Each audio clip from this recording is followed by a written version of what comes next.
The ancient Sumerian tablets describe the stories of the gods, their adventures, deeds, and battles leading to the creation of the heavens, the earth, and humanity. Many of these stories are interpreted to be describing planets and the formation of the early solar system. And in many ways, the theories appear to add up. However, as the tablet stories continue on, they are read in a different way, as if these gods were not deities at all, but physical beings who came to the earth and were involved in human history.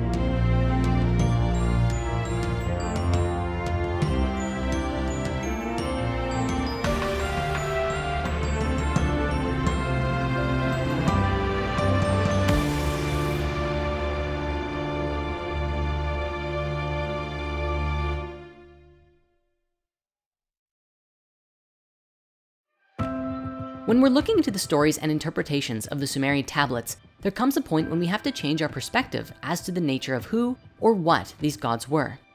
For so long now, we've been observing the interpretations where these deities are essentially a storytelling method to explain the creation of our solar system in the form of planets. The electric universe and the Nibiru theory covers a few different possibilities about how these events could have transpired. However, as we look to the continuation of these stories, we begin to see the interpretations change. Looking at the Enuma Elish and a wide number of other Sumerian tablet stories, we see these gods interpreted as if they were actual physical beings who are believed to have played a part in the creation of humanity. This is one of the many reasons that interpreting the tablets are strange, and why historians may often choose to perceive the entire thing as a series of metaphors instead. In the main interpretation that came from Sitchin, he believed that these beings came from the planet Nibiru. However, other scholars who also interpret these gods as beings sometimes forego the conversation of Nibiru entirely and suggest instead that they simply came from somewhere else, such as the Pleiades, which are written about quite commonly in the tablets. Keep this in mind as we move forward, because while we'll be focusing on the general interpretations here, there are tons of variations and ideas about how this could have played out. Going back to the Enuma Elish, it ends with Enki or Ea creating humanity because Marduk commissioned it so. In other Sumerian stories, we find a similar description, except it is Enlil in the place of Marduk, because Marduk replaced Enlil in the Babylonian version. Enlil and Marduk are very similar though. They are both considered the supreme leaders of the Anunnaki. The only main difference is that Marduk is Enki's son, and Enlil is Enki's half-brother. But herein we find perhaps one of the biggest criticisms of Sitchin's work. Sometimes Ea or Enki appears as a planet, and other times he seems to be a flesh and blood deity. It can be very confusing, and it's up to all of us to explore the possibilities. Now, I suppose it doesn't really matter if we're looking at the entire story as an allegory, but observing it as actual historical events can definitely cause confusion in this regard. So for the sake of telling the story, we'll be using the name Ea to express the planet and Enki to describe the physical being. Just be aware that if you look these up online, you will find many places where their names overlap with each other in the mythologies. To that end, most of the deities you'll find have multiple names anyways. Enki is also known as Enkig, Nidamud, and Ninsiku throughout the various tellings. And as we previously described, he was the god of water, mischief, crafts, wisdom, and creation. Enlil, his brother on the other hand, was known as Elil and Nunamnir, and he was the Sumerian god of the air, and was more powerful than any other elemental deity, eventually being worshipped as the king of the gods. He was also the son of Anu, and together, the three of them formed a triad which governed the heavens, earth, and underworld, or alternatively, the universe, sky and atmosphere, and the earth itself. After Anu, Enlil was the most powerful of the Mesopotamian gods, keeper of the Tablet of Destinies, which contained the fates of both gods and humans. But in that case, who was Anu? And what were the Anunnaki? That's a great question, but before we can answer it, we're going to have to look at another question first. So let's do the time warp again and return to that burning question from so long ago. Who are the Nephilim? As we discussed, the Bible speaks of these people or beings called the Nephilim. There's a lot of debate today as to who and what these beings were. Looking back to the original Hebrew translation, we see the word Nephilim directly translates to the fallen ones. Today, many believe this to mean that they were fallen angels, which seems to be what was depicted in the 2014 film Noah. Sitchin, on the other hand, believed the translation was a bit different. He read fallen ones to mean those who came down, and that they didn't fall, but landed here in some kind of spaceship. To him, the Nephilim were the people of the fiery rockets. Of course, this is one of those translations that doesn't seem to often hold up well to scrutiny, but it's interesting given the context of these stories nonetheless. We should note that in his writings, Sitchin commonly used the name Nephilim in tandem with the Anunnaki, also written sometimes as Anuna. But personally, I'm not certain that this is the best use of these titles. You see, the Anunnaki are believed to have been the descendants of Anu, the Sky Father, and the two most prominent leaders of this group are Enki and Enlil. Beyond that, there's a lot of inconsistency between how many Anunnaki there were and what roles they fulfilled. For example, in the Enuma Elish, there's only a small handful of gods who are introduced. Tiamat, Enki, Marduk, you know the group. But then out of nowhere, Marduk places 600 gods on the earth and 300 in the heavens, and no explanation is ever given about who these gods were or where they came from. Later on in our own history, the ancient Hittites identified the Anunnaki as the oldest generation of gods, who were overthrown and banished to the underworld by the younger gods, which is curiously what is described in the Enuma Elish itself, and reflects the stories of the old Titan gods in Greece being overthrown by a younger pantheon. In the Bible, we see the following passage. The Nephilim were on the earth in those days, and also afterward, when the sons of God came into the daughters of men, and they bore children to them. Those were the mighty men who were of old, men of renown. Well, they better have been courtly and romantic, because if that line is implying anything else, I don't like it. The Bible describes that they were the offspring of the sons of God and the daughters of men, essentially making the Nephilim be a little bit more like demigods, a hybridized species born of the gods, who would have been the Anunnaki and humans together. It's theorized this could be where demigods in general came from, such as Hercules, who is the son of the god Zeus, and the mortal woman named Alcmene. The result of this made Hercules fully human, yet who had the gift of the tremendous strength of a god. Of course, depending on who you're speaking with, the concept of Nephilim could just come from a mistranslation of the Bible, and the Anunnaki being simply an ancient Mesopotamian archetype. For the sake of the story, I will be telling the tale from the perspective that the Anunnaki are physical beings. But as always, feel free to interpret this however you like, and please share your thoughts in the comments below as to what you believe these Anunnaki were. This story begins several 100,000 years ago and starts in the midst of a drama involving the Anunnaki, the planet Nibiru, and our Earth. Sitchin wrote that he believed that the planet Nibiru was inhabited with life at one point in its history. He wrote that the dominant species on the planet were bipedal in stature and had evolved conscious minds. They were the Anunnaki. These beings were said to be much bigger than we are today, with the women being about 10 to 12 feet and the men being 14 to 16 feet tall, which you might recall relates with the various levels of consciousness we explored way back in Spirit Science 11 and 12. The Anunnaki were not immortal, but they had exceptionally long lifetimes compared to what we're used to. Sitchin's translations estimated their lifespan to be somewhere between 360,000 and 500,000 Earth years. However, another scholar, Lawrence Gardner, suggested the Anunnaki only had lifespans of 50,000 years. The Anunnaki have been described in several different ways. Most commonly, they're depicted as tall, bearded men, and sometimes there are women and children depicted as well. However, they sometimes are interpreted to have been crocodile-like in nature or with reptilian features. If you're familiar with a lot of New Age ideas, you might have heard of the idea of reptilians, which are said to be bipedal lizard creatures and are usually the antagonists in the human story. However, just as there are reptile humanoid statues from ancient Sumer, so too are the Anunnaki also depicted as bird-like, which Sitchin believed was simply their space helmets. Either way, both of these depictions of the Anunnaki, as reptiles or birds, are scarce, with the tall bearded men version being the most prominent.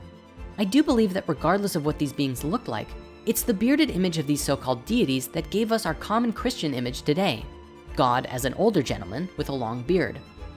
To that end, even Sitchin fought the idea that the Anunnaki were reptilian beings, and this was because he wanted his theory to fit with the Bible. To him, the gods could not be in the form of the biblical serpent. Nevertheless, these different depictions have given rise to a lot of online debate about what these beings could look like, if they're even literal physical beings to begin with.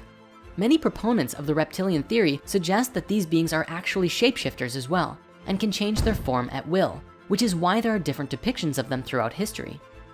This adds an entirely new dimension to the discussion and gives rise to the popular conspiracy theory that they could even be living among us today in secret.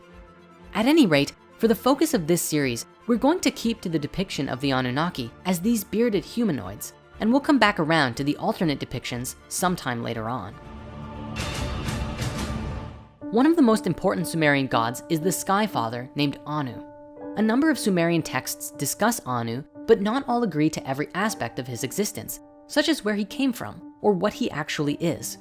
Despite the fact that we previously observed Anu as Uranus, on an allegorical level, Anu could simply be the way that the Sumerians personified the sky, and therefore the Anunnaki are those who came from the sky and outer space.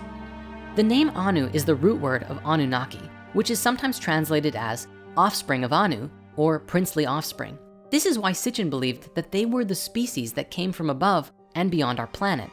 Anu was the heavenly father, and those who descended from the sky were his children. Once again, we see descriptions of God today as passed down throughout history. In Christianity, God is called the Heavenly Father, the origins of which we find with Anu, the ancient Sumerian god of the sky. According to Sitchin's translations and theories on the subject, the Anunnaki were technologically advanced beings living on the planet Nibiru. Let me also be clear that in Sitchin's book, The Lost Book of Enki, he puts forth a potential version of this ancient past drama, which is really epic, but also very elaborate and long. Honestly, this book would make a great Hollywood movie, just saying. Actually, in a way, it kind of already has. And I just want to take a moment to give a huge shout out to the band and team behind Messengers of the Wind, an animated rock opera that you can watch right now on YouTube. The whole thing is seriously amazing, and I just had to give it some mad props right here and now. As for today's exploration of this theory, we're just going to be going over the essentials. Otherwise, we could literally be here for a week. Sometime around 450,000 years ago, long after the event between Nibiru and the planet Tiamat, the Anunnaki began having a problem with their planet. As we discussed earlier, this planet had a very strange orbit, which took it far away from the sun for long periods of time. Sitchin interpreted from the tablets that the planet had a lot of internal heat, which kept things alive in the long distances of space. However, over time and with the cooling of the planet, and potentially even the widening out of its rather sharp orbit, Nibiru grew colder and colder during its long voyages away from the sun, and the planet was slowly becoming less habitable. Sitchin suggested that the Anunnaki scientists decided on a solution that would strengthen their atmosphere and hold heat in for significantly longer periods of time, making it possible to survive in the far reaches of space. The Anunnaki decided that they would gather large amounts of gold and pulverize it into a fine powder and release it into their atmosphere, essentially creating a heat container for their planet. Believe it or not, our scientists have considered the exact same thing, putting light reflecting particles into our stratosphere to help fix the ozone layer and cool our ever-warming planet. And so, in their attempt to solve their problem, they began looking for large quantities of gold in our solar system, as their planet didn't have the large quantities they needed to coat an entire atmosphere with gold. The Anunnaki had the capacity of space travel, though Sitchin believed that at the time, they weren't much further advanced than we are right now, since they didn't seem to have the ability to travel to other solar systems in their search. They scanned all of the planets in our solar system until they found what they were looking for, large deposits of gold right here on Earth. As the story goes, when Nibiru first came into our solar system, the Anunnaki would deploy a team of workers to Earth's orbit with one singular purpose: to mine gold. In the process of doing this, they also established a way station on Mars, which would help in shuttling the gold back to Nibiru once it was mined. Sitchin also believed that they had, during this time, built the face on Mars as a monument to an Anunnaki who had died there, after playing a pivotal role in finding the gold, which was going to save their planet. To lightly touch on the subject of the face on Mars, when you investigate this yourself, you'll find two prominent stories. One is the official response from NASA, which says that it's just a natural rock formation which, due to the way the light was hitting it at the time of the photograph, created this image of a face, but ultimately, it's just an illusion. Generally, those who question this perspective are often subject to ridicule. And so of course we have to go there. It wouldn't be spirit science if we didn't.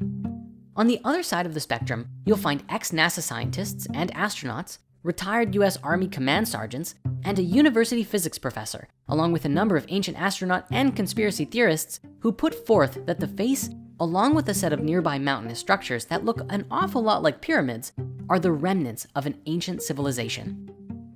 Now, please know that I fully understand this is a huge claim and one that we don't take lightly. So please allow me a moment to share with you what we've come up with while investigating this whole thing. In a lecture given in 2009, Bob Dean, a retired command sergeant major, said the following. Ladies and gentlemen, my government, NASA, NASA, which many of us in the United States say stands for never a straight answer, proceeded to erase 40 rolls of film of the Apollo program. The flight to the moon, the flight around the moon, the landings on the moon, the walking guys here and there. They erased, for Christ's sake, 40 rolls of film of those events. Now we're talking about several thousand individual frames that were taken that the so-called authorities determined you did not have a right to see.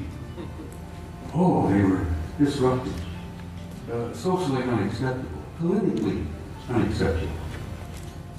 I become furious. I'm a retired command sergeant major. I was never famous for having a lot of patience.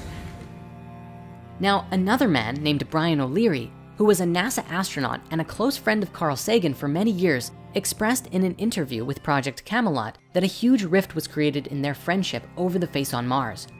Carl and I debated this, and it was very disappointing to me because not only was Carl wrong, he also fudged data. He published a picture of the face in Parade magazine, a popular article saying that the face is just a natural formation. But he doctored the picture to make it not look like a face. And I began to realize just directly, from a scientific point of view, not only hearsay, that this man was colluding with NASA, that there might be more to this than before. And then when I started studying things like MJ-12 and other organizations that were covering up the UFO phenomenon, Carl was on a committee with a number of notable people. There was a report issued by the Brookings Institution in 1961, and that's about when I knew Carl. During those years, the 60s mostly, is when I worked closely with him, that he and this other group said, well, if any ETs ever showed up on the Earth, it has to be covered up. That's the only way we're going to be able to manage this, because if we can't, it would be too much of a culture shock. So their recommendation to the government in 1961 was to cover up the UFO phenomenon. And I think in a way that provided a justification for the ongoing cover-up. Way back in '61, was to keep things secret. But Bob and Brian aren't alone in their claims. We also find very accomplished scientists and mechanical engineers who are involved with NASA who basically share the same story. We'll share some links in the author comments so that you can read up on all of these responses to Cydonia and the face on Mars. And with that, it's about time we return to our story.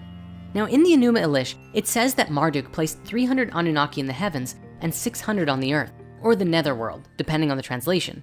And all of these Anunnaki were led by 12 leaders. Sitchin believed that this was attempting to describe that there were 600 worker Anunnaki who came to Earth to dig the gold, who were led by 12 supervisors or bosses. The 300 gods in the heavens were believed to be another 300 Anunnaki who stayed in orbit on their mothership above the surface of the planet, similar to how we have the International Space Station in orbit today. To begin their mission, the Anunnaki first went to the Middle East. Sitchin believed it to be in the area of present-day Iraq, where in 7 days they established Eridu. Eridu is commonly believed to be the oldest Sumerian site across all of Mesopotamia. And is it possible that this is where the 7 days of creation come from in Genesis? Either way, it was here that they established their headquarters. For the gold, however, they went to mine a specific valley in Southeast Africa, where the largest natural deposit of gold was known to be. Of the 12 supervisors, Enlil was the leader of the whole operation, and Enki was second in command. The Anunnaki carved deep into the earth and dug large quantities of gold. Then, every 3,600 years when planet Nibiru came around, they would shuttle the gold to their homeworld and return to digging while Nibiru traveled its orbit again. Now, according to Sitchin and supporting theorists, they dug for a very long time, about 100,000 to 150,000 years before the rebellion took place. Somewhere between 300,000 and 200,000 years ago, the Anunnaki workers rebelled against their bosses. They did not want to keep digging in the mines. One can easily imagine them saying, "We've been digging gold for 150,000 years and we're tired of it. We're done." The rebellion presented a problem for the supervisors and something had to be done. This is where Enlil and Enki come into the story in a very prominent way. If you recall, in the original Sumerian story, we had two versions of the conception of humans. In one, it was Namu's idea, and in the other, Enlil told Namu the idea, who gave it to Enki. So as our story goes, during the time of the rebellion, Enki's mother communicated with Enki while he slept, sending him a vision saying, "Oh my son, arise from thy bed, from thy slumber. Work what is wise, fashion servants for the gods." Due to the variations, it's not clear about where the true origins of this vision come from, but nevertheless, Enki awakens from this vision-filled slumber and suggests creation of servants for the gods. According to the story, Enki himself creates human beings out of a mixture of clay and the blood of the slain Kingu.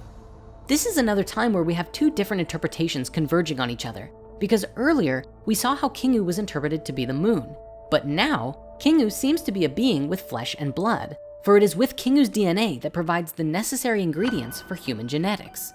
What is Kingu, really? Looking at the rest of this description, we see a few more possible interpretations. To some, the term clay doesn't mean like physical clay, but earthly matter, including pre-existing life. And many believe that this line actually means that humans were created in a synthesis of Anunnaki DNA and the DNA of the highest form of primitive life available on the earth. This then would suggest that humans weren't necessarily created, but came from a modification of an earlier hominid species, which was most likely either Homo erectus or Homo heidelbergensis. For years, we've been struggling to find the missing link between our species, Homo sapiens, and our predecessors, and this search is still taking place today. Perhaps this is our missing link. What's especially interesting about this is the timeline, because we currently understand that Homo sapiens emerged roughly 200,000 to 300,000 years ago, which is said to be right about when the Anunnaki rebellion took place. Throughout the tablets, genetics and the transformation of the human being are recurring themes. In the Flower of Life books, which originally put a lot of different pieces together in these stories, Drunvalo puts forth another piece of information that is very intriguing. He describes that in order to create a new species, you need both a father species and a mother species. Just like in order to create a child, you need a mother and a father. Drunvalo said that the Anunnaki were our mother species because they did the actual birthing, and that our father species were actually the Sirians, or at least a species from the star system Sirius. So to be very clear, these beings came from Sirius, not Syria, which is one of the closest stars to us and the brightest star in the sky. Well, not counting the sun. Okay, second brightest. Now, while the Anunnaki were primarily a third-dimensional species, the Sirians were fourth-dimensional, and so were able to come to our planet in a way that was probably like tessering from A Wrinkle in Time. In a stunning ritual, he described that these beings traveled here interdimensionally and entered directly into the womb of the halls of Amenti and before the Flower of Life, the sacred heart of all consciousness on the planet. Because they understood everything was light and energy, in their fourth dimension, they created 32 rose quartz slabs and then laid down upon them and entered into a long meditation, conceiving a new consciousness. Then Enki on the third dimension created a laboratory human egg, a genetic fusion of Anunnaki DNA and the DNA of the previous hominid species, and put them into Anunnaki women who were volunteering to do this. The new seeds of consciousness created by the Sirians then entered into the eggs and impregnated the women who nurtured them for what probably felt like 9 months or so and bore them as children. Now, let's be clear that this part about the Sirians is not found in the Sumerian tablets themselves, and so it's not grounded in any ancient writing. But it's a very compelling idea nonetheless, especially because of its implications, that the Anunnaki developed our bodies, but not our souls. And I mean, who knows? Maybe they were the bird people. Then again, it might all just be a fun idea and nothing more, because just as much as the Sirians could be said to be our father species, It could also be said that Homo erectus was our father species, the seed that was nurtured into something new. Ultimately, after all was said and done, the tablets write that the Anunnaki had created an entirely new species of life on planet Earth, and that species was us. The legends in the ancient tablets are very clear that the Anunnaki created humans to support and serve the gods and help maintain all of creation. A lot of questions still remain though. What happened once we were created? And how did we earn our freedom? The plan for the Anunnaki was to create a more advanced race than Earth had at the time, to use for the purpose of mining gold and performing other laborious tasks. This, according to these interpretations of the ancient Sumerian records, was our original purpose as a species, a slave race to mine gold. Sitchin believed that the Anunnaki's original intention was to use us to mine all of the gold that they needed and then destroy our race and leave the planet once they had no more use for us. What's amazing about this interpretation is that there are some incredible discoveries we've made in recent years that lend some merit to the story. As we previously discussed, we have first the timeline itself. The sudden emergence of Homo sapiens 200,000 to 300,000 years ago is a huge piece in the puzzle. What caused this dramatic jump in evolution from Homo erectus or Homo heidelbergensis at this time frame? Today, archaeologists still have a difficult time explaining it. I don't want to outright suggest that it was explicitly the Anunnaki. Maybe it was a big cosmic monolith from 2001, A Space Odyssey. That'd be pretty cool. Then again, the tablets say it was Enki. So let's go with that for now. Now, here's where we have something very curious. And if you haven't heard it before, brace yourself because it's pretty amazing. Right in the area where the Sumerian records state that we mined gold, archaeologists have found what may actually be gold mines. And these ancient ruins are believed by some to date back as far as 200,000 years. Stay open while we go through this because there's a lot of mystery here and even more debate around the nature of these ruins. So we'll do our best to cover all sides of the argument. Archaeologists, anthropologists, and historians don't really have an answer about how these colossal sites could exist back from 200,000 years ago, which is why many still debate that they're only 25,000 years old, or somewhere between those numbers. The general consensus in the mainstream world is that they're just early human settlements, not gold mines. However, even if this is true, even if these sites are not ancient gold mines, the magnitude of these ruins, even dating them at their most recent date, throws a huge wrench in our modern preconceptions about the origins of agriculture and civilization, with historian Professor Peter Delius and archaeologist Dr. Alex Schumann putting forth that they are a clear indication of an ancient technological and agricultural innovation long before the colonial era. Along with these amazing insights, we also have the discovery of what is now called Adam's calendar, which is a curious arrangement of ancient blocks aligned perfectly with the movements of the sun, solstices, and equinoxes. Today, these sites are known as the Baconi ruins, named after the Baconi people who trace back to the early 16th century, despite clear evidence that these ruins date back thousands upon thousands of years prior. The ruins themselves today are generally neglected by the government and heritage institutions and are getting damaged over time, but some have been saved thanks to the initiatives of private owners. These ruins are a giant complex of circular structures connected by channels and suspended in an expansive web of agricultural terraces. If we assume these were dwellings, some suggest it could have held an absolutely massive population, which is unimaginable to think something like this could exist so long ago. But now, here's where things get even more interesting. Extensive electronic measurements that took place of these ruins in 2011 have shown that the circular stone ruins are actually energy generating devices using the natural sounds that emanate from the earth to create strong electromagnetic fields as a result of sound amplification. The shapes of these circular ruins are specific and unique because each circle represents the cymatic pattern of the sound energy as it appears on the surface of the earth at that point. And just briefly, in case you're unfamiliar with it, cymatics is a word derived from the Greek chyma, meaning wave, and ta chymatica, meaning matters pertaining to waves. The study of cymatics was pioneered by a Swiss medical doctor and natural scientist named Hans Jenny. He was able to create a physical representation of vibration, or how sound manifests into form through the medium of various materials. This fascinating work offers profound insights into both the physical sciences and esoteric philosophies, and illustrates the very principles which inspired the ancient Greek philosophers. These cymatic images are truly awe-inspiring, not only for their visual beauty in portraying the inherent responsiveness of matter to sound, but also because they inspire a deep recognition that we too are intrinsically connected to the same complex vibrational matrix of reality. As we explored way back in Spirit Science 7, the particles that make up the entire universe move in these very same geometric wave-like patterns. So we can see that at every level of reality, the essence of cymatics is present. Now, let us pretend that these really are ancient gold mines, as many people today believe they are. It would appear then that with a deep understanding of the phenomenon of cymatics, that the Anunnaki were able to mine gold or perhaps move it around using the frequencies of the earth, and thus their gold mines were designed very specifically to resonate with the sounds of the planet, allowing them to do their work more easily.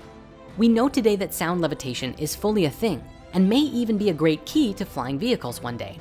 So is it possible that these sites are the ancient remnant of sound levitation and like uses on an absolutely massive scale? Some sites, such as this one, are even more unique, having seemed to be constructed to very precise phi ratios. I know that so far we've been drawing all of these miners with pickaxes, and we're going to continue to, but please know that this is for the ease of telling the story for us today. To these ancient miners, they'd probably think pickaxes were a fairly limited and primitive technology. Regarding these ruins, the man responsible for leading the research on the electromagnetic fields of these sites is Michael Tellinger, who wrote the following about his experience there. I have measured these spectacular energies and electromagnetic waves and therefore do not hesitate to make these claims. The fact that these circles are all connected by the stone channels makes it very clear to any scientist who works with electricity or energy that the stone circle complex is a giant energy generating grid that was most likely used in the mining and processing of gold on a scale unimaginable to us today. From Michael's work, he suggests that there was a civilization living at the tip of South Africa, mining gold for nearly 200,000 years, a civilization which at some point completely and suddenly vanished from the radar. Now, for those of us today who don't believe these stories are true, we must ask the question, what in the blazes were ancient primitive humans doing with all of that gold? What did we use it for? Keep in mind, the general consensus is that at this stage in human evolution, we were purely hunter-gatherers. It was not until after 9,500 BCE that the 8 so-called founder crops of agriculture appear, and these ruins are dated significantly older than this. We know today that gold is a very soft metal, and not really something that we could use like other metals, certainly not if we were so primitive, as most of the world's historians agree that we were. Critics often put forth against Michael Tellinger and his claims that these sites could not possibly be gold mines because there is no ancient artifact that we know of today made of gold that exists before 4,600 BCE. Then again, if the Anunnaki were shipping the gold off to their planet or wherever, it would make sense that humans wouldn't be crafting things out of it anyways. It is most certainly an extremely unique puzzle, made even more amazing by the fact that Sitchin wrote the Anunnaki were mining gold in Southeast Africa way back in 1976, long before the discovery of these sites truly came to light. For all of the people who claim that Sitchin didn't even know how to read the tablets and all of his interpretations are wrong, I pose the question, how is this even possible? Now, I know what you might be thinking. Michael Tellinger read a Sitchin book, went to Africa, and then claimed some old ruins that he found were gold mines. And you know what? Maybe he really was looking for them. However, if we consider that he is correct and that the energetic and cymatic readings of the site truly do indicate that they were gold mines, then it really does call us to reevaluate everything we think we know about human origins. The back and forth between historians and archaeologists on this, and even naming the ruins after the Bikoni people, reminds me of exactly the same thing that happened around the age of the Sphinx.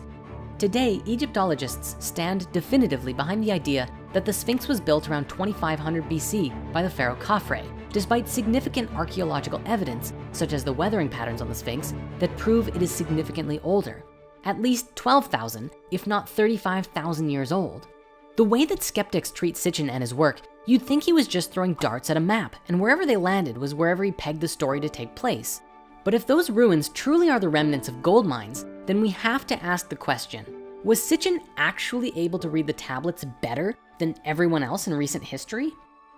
Today, most historians believe that the Sumerian tablets don't speak of gold mines at all, and that Sitchin essentially just made it all up. In the 12th planet, Sitchin explains his reasoning, which actually has to do with Apsu, also written as Abzu. If you recall, Apsu is regarded as the aquifers under Mesopotamia, and Sitchin translated him to actually mean the sun. But after Enki took the throne, Apsu became a location rather than a deity. Sitchin writes, the Sumerian term Abzu, which scholars have accepted to mean watery deep, requires a fresh and critical analysis. Literally, the term meant primeval deep source, not necessarily of waters. According to Sumerian grammatical rules, either of two syllables of any term could precede the other without changing the word's meaning, with the result that Abzu and Zuab meant the same thing. The latter spelling of the Sumerian term enables identification of its parallel in the Semitic languages. For Za'ab has always meant and still means precious metal, specifically gold in Hebrew and its sister languages. The Sumerian pictograph for Abzu was that of an excavation deep into the earth mounted by a shaft. Thus, Ea was not the lord of an indefinite watery deep, but the god in charge of the exploitation of Earth's minerals. This is a very curious correlation, considering that gold is often called the royal metal, sacred in ancient times, and is the metal most commonly associated with the sun in ancient alchemy, and very often related with solar deities. So we see Apsu firstly written as the sun, and then a physical metal commonly identified as the metal of the sun and sun gods. Wowsy, but you know what? Our discoveries don't end there. Let's now shift the conversation for a moment to explore one more curious relationship between what we know today about human history and the story from these tablets. There is a colloquial mitochondrial Eve theory that scientists first presented in the early 1980s.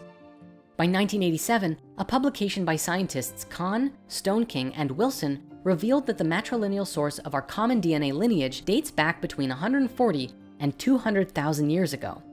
To be clear, the original nomenclature for this finding was Lucky Mother, but when a publication in Science titled The Unmasking of Mitochondrial Eve was released to the world, the name Eve stuck in the minds of the masses. Just to make sure there's an understanding of these results, they refer to a common matrilineal mitochondrial line, a common root for all humans. What's so interesting here, and why this research has relevance to this part of the story, is that the first collective person happened to come from the same exact time frame and valley that humans were mining gold in. The latest research on this from 2013 serves only to create an even more robust data set to support the original date and region of mitochondrial Eve. Isn't it so remarkable that the original theory and still prevalent out of Africa theory of human origin just so happens to point to the same valley where the Sumerian records say that it all started? Coincidence? You decide. Let's now bring ourselves back to the story, sometime around 200,000 to 300,000 years ago, when Enki created humanity. If you are knowledgeable of Greek mythology, this part of the story sounds very familiar to Prometheus, the ancient titan who created humanity out of clay. Like Prometheus, Enki stands up for the human race when in conflict with the gods, most of all, Enlil. From a more scientific perspective, the tablets seem to depict Enki as a geneticist who used some form of advanced technology to clone and create this new kind of human. There's even tablet images that depict a pattern that looks an awful lot like a DNA strand. Despite Enki's work, Enlil was still in charge of the operation and would command Enki to modify the genome as he required. Sitchin explains that the combination of earthly clay mixed with divine blood to create the prototype of man is firmly established by the Mesopotamian texts. We also see this reflected in Genesis 2, where Elohim fashioned Adam from the clay of the soil, and he blew in his nostrils the breath of life, and Adam turned into a living being with a soul. The Hebrew term commonly translated as soul here is nephesh, that elusive spirit that animates a body and seemingly abandons it when the physical form dies. Interestingly, the term Adama, after which the name Adam was coined, originally meant not just any earth or soil, but specifically dark red soil. The Hebrew name for the color red is also Adam, which stems from the word for blood. This name Adam employed a Sumerian linguistic play of double meanings. The Adam could mean several things: one of the earth, one made of dark red soil, and especially the one made of blood. The Sumerian texts also speak of attempts to craft a perfect primitive worker, which along the way resulted in deformed humans created by Enki and the mother goddess Ninhursag, which you might remember from her other name in the Babylonian story, Damkina. Essentially, In an attempt to perfectly match the genome of their human prototypes with the Anunnaki, there were some mistakes that were made along the way through a process of trial and error. Ninhursag also has another name called Ninmah, and in one particular ancient story called Enki and Ninmah, describes a bunch of awkward failures. In the story, Ninmah produces a man who could not bend his outstretched weak hands, one who could not close his eyes, one with both feet broken, one who was just an idiot, a man who could not hold back his urine, a woman who could not bear children, and a being who had no sex organs at all. With each new failed attempt at a proper functioning human, Enki finds a place for them in society, often as servants for the king. Sitchin theorized that the story recalls the first phase of the existence of the hybrid man, a being in likeness and image of the gods, but incomplete in some ways, including sexually, lacking in quote unquote knowing. However, they were still useful to the Anunnaki's plan as servants in some way, shape, and form. According to this theory, for many thousands of years, Enki continually cloned and created new proto-humans who would grow up to become miners. However, these beings were sterile. They could not reproduce. Sitchin believed that it was only when they grew up enough to be useful to the Anunnaki that they were transported to the mining area in Africa. I will also fully acknowledge that there's some discrepancy in this idea though, because the story of Enki and Ninmah specifically says Ninmah took clay from the top of the Abzu in her hand, and she fashioned from it first a man who could not bend his outstretched weak hands. The use of the location Abzu here though suggests that the creation of humanity actually took place in Africa, which also aligns better with the mitochondrial Eve discovery that we looked at earlier. Perhaps then it's just the other way around, and that after fashioning these servants, they were found useful to the Anunnaki in other ways than mining, and were transported to Mesopotamia to help work in and maintain Eridu or other locations nearby. Either way, it's believed that the location where these slaves worked in Mesopotamia was a place called Eden, which is the root word for the biblical Garden of Eden. There's a few ideas about this translation though. Today, most modern scholars translate the Sumerian term Eden as steppe or plain, suggesting it refers to a large field, I guess. Sitchin, on the other hand, translated Eden to mean home or abode of the righteous ones. At any rate, it's what happened in this location where things get intense. A dispute was growing betwixt the gods. You see, Enlil is often described as the oppressor of humanity, a bit of a patriarchal overlord who commanded the slaves. Enlil is said not to really care about humanity though. He just wants to mine gold, destroy humanity, and go home. The tablets even say that he orchestrates a massive flood to wipe out humanity, a subject that we'll get to shortly. Enki, on the other hand, is described as humanity's champion. Enki cares about humanity and sees them a bit like his children. And while they've been producing all of these sterile slave humans to mine gold and till the fields and all that stuff, in secret, he has been continually refining and developing the human genome to produce the perfect human, one who is capable of reproduction and living as its own sovereign species. This story says that Enki finally discovers the perfect genetic pairing and that a real human is achieved. On the subject of the creation of the first humans and this land of Eden, there are two Sumerian myths I'd love to share with you. The first being Enki and Ninhursag, and the second being the Atrahasis. Now, the story of Enki and Ninhursag is a bit long, so we're just gonna summarize the essence of it here. Basically, in the story, there is a paradise land called Dilmun. The story begins with what you might call not safe for work content. So I'm just gonna gloss over that for now and say that eventually, Enki eats 8 unique plants in this sacred paradise land. Unfortunately, the goddess Ninhursag considers this act to be a terrible sin. In a way, these are a bit like forbidden plants, and so she causes 8 of Enki's body parts, including one of his ribs, to suffer. Soon, he is on the brink of death. Enlil, along with a magical talking fox who I'm imagining was just adorable, takes up Enki's cause and persuades Ninhursag to relent. Ninhursag returns to Enki and asks him 8 times, "My brother, what part of you hurts you?" And he responds with the various parts of his body that hurts. As Ninhursag heals his body, 8 different deities emerge in the healing process, and the one who emerges in the healing of his rib is the goddess Ninti, whose name means both Lady of the Rib and Lady who makes life. As you can tell, there are tremendous parallels to this story of Eve being created from Adam's rib in Genesis 2, as this is its likely origin. Further, Eve in Hebrew is Hawa and is most commonly believed to mean living one or source of life.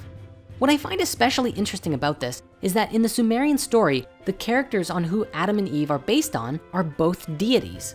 While the name Adam comes from Adamu, the character seems to be based on Enki, and Eve's name relating to life and being born of Adam's rib fully links her with Ninti. Now, the second story I mentioned, the Atrahasis, essentially begins as the Enuma Elish ends, with the need for servants for the gods. Instead of Kingu, however, an Anunnaki named Wei Lu, also Lawela, volunteers to be killed for the use of his blood. And his flesh, blood, and intelligence are kneaded into clay by the mother goddess Ninhursag. With this mixture, she creates 7 male and 7 female human beings all at the same time. These 14 new creatures are exceptionally fertile, and soon there are hundreds and then thousands of people on the earth, all doing the work which once occupied the Anunnaki workers. The story goes on to say that the humans grow very noisy and even obnoxious and disturb Enlil to the point that he decides to destroy them all. Didn't Apsu and Tiamat have the same challenge with their kids? I guess history truly is doomed to repeat itself, unless we can learn from our past mistakes. Anyways, the significant part of this story is that it says that they produced the men and women at the same time. It's important to note this because for thousands of years we've been taught by the religious institutions of the world that the man came first, and that seems to pervade through our patriarchal society in a rather uncomfortable way. I hope that today, as we become more aware of these older stories, we might come to have a deeper understanding within us that we truly are all equal, and the patriarchy can fade away into a society that respects and honors all sexes equally.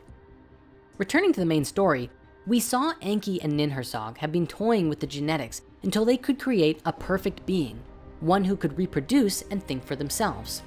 The moment they did, it marked a huge turning point for everything, because the success of this experiment changes the human genome to enlighten mankind.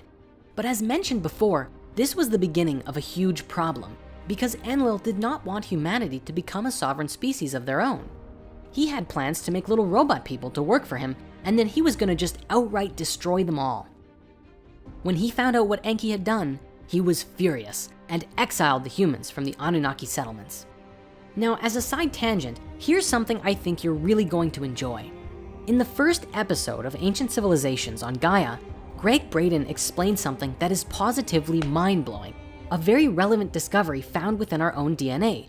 I have to encourage you to really practice looking at this openly without judgment or fear, because there are deep roots within our psyche from generations of institutional Judaism and Christianity that have essentially indoctrinated us into believing a very specific ideology.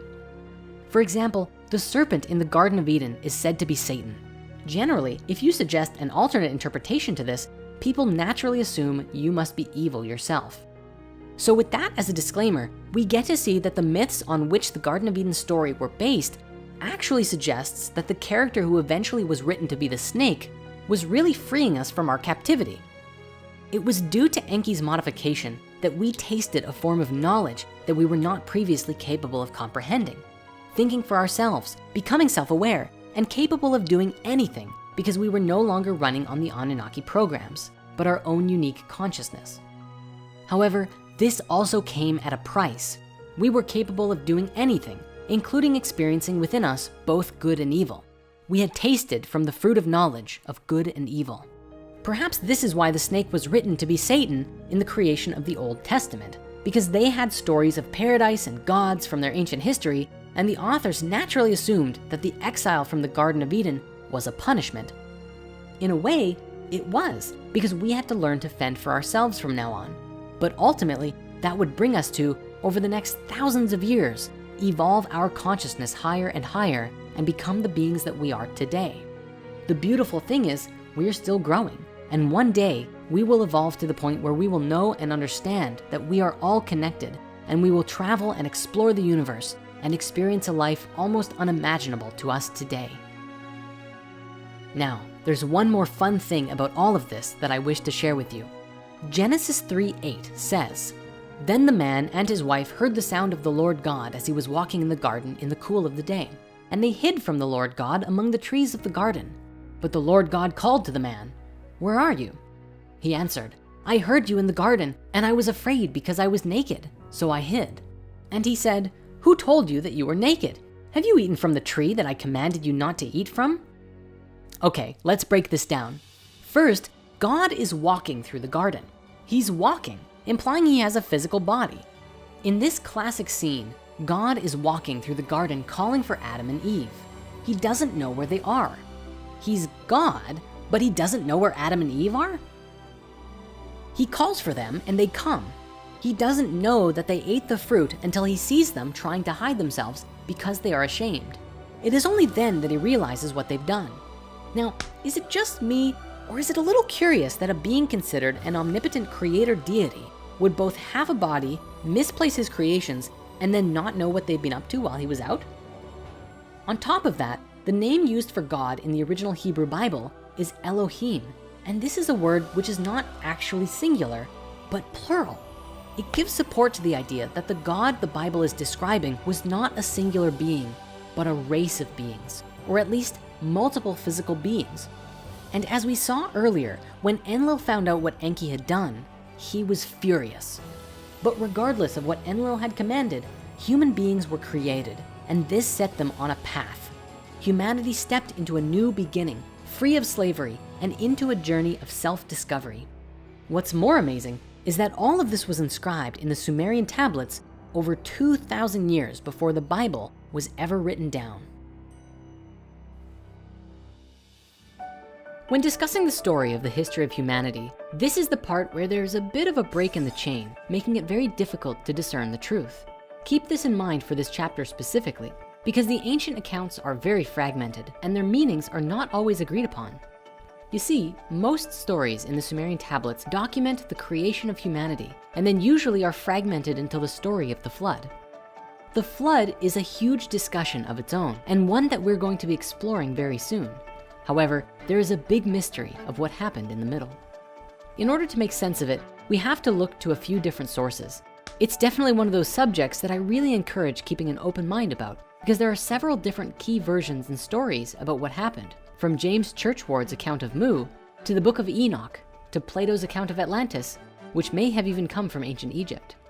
Along with that, we will also touch upon the Emerald Tablets of Thoth and other myths and legends from around the world, and of course, Drumvelo's account from his books, The Ancient Secret of the Flower of Life, which, as we mentioned before, did an amazing job of putting a complete story together only a few decades ago. According to Drumvelo's version, from the time of Adam and Eve, our race developed in two strains. One that could live free from enslavement, although they were still monitored, and the others that were destined for a life of slavery. After the first humans were born, they moved away from Eden to another part of Africa or Eurasia, where they were allowed to grow and develop their consciousness. Eventually, there was a consciousness shift, and these early humans migrated to a place that was very isolated from the rest of the world. The place that we moved to was called Mu, though commonly today it's known by the name Lemuria. When you begin to research Lemuria, you find some interesting things. The original theory for Lemuria was that it actually was an island or a stretch of islands located in the Indian Ocean, connecting Madagascar to India. The name Lemuria actually came about from a 19th century controversy over Darwin's origin of species. Defenders of his theory had trouble explaining how a certain species, specifically lemurs, became distributed in Madagascar and India, but not in Africa or the Middle East, connecting the land masses. It became suggested that at one point, a land bridge existed in the Indian Ocean, which they named after the lemurs they were studying. Thus the name Lemuria came to be. The concept of Lemuria was quite popular for a while, before losing relevance due to the evolution of continental drift theory, where the continents existed together as Pangaea. The name Lemuria was then later applied in modern spiritual circles to the legends of Mu, which is sometimes also called Pacifica. Anyway, so what is Mu? Well, the legend of Mu first began in the writings of Augustus Le Plongeon, after his investigations of the Mayan ruins in the Yucatan. His work with translating parts of the Popol Vuh led him to believe that Mu was associated with the lost continent of Atlantis, and wrote about it as such. However, Mu as a lost continent in the Pacific began with a man named James Churchward, who met with Plongeon and his wife in 1885 after their 12-year excursion in the Yucatan. The hypotheses are featured in a series of books written by Churchward between 1926 and 1933. He claimed that when he was a young man serving as a soldier in India, a high-ranking temple priest showed him an ancient set of clay tablets that only 2 others could read. James said that he convinced the priest to teach him the ancient language, and that upon reading them, he learned that they came from a place where man first appeared, Mu. James gave a vivid account of an ancient advanced civilization, the Nakals, who flourished sometime between 50,000 and 12,000 years ago. Mu was said to have 64 million inhabitants and 7 major cities, with colonies established throughout the other continents. The entire population was separated into 10 tribes and followed one government and one spirituality. He said that the continent was located in the Pacific Ocean and was 5,000 miles east to west and 3,000 miles from north to south.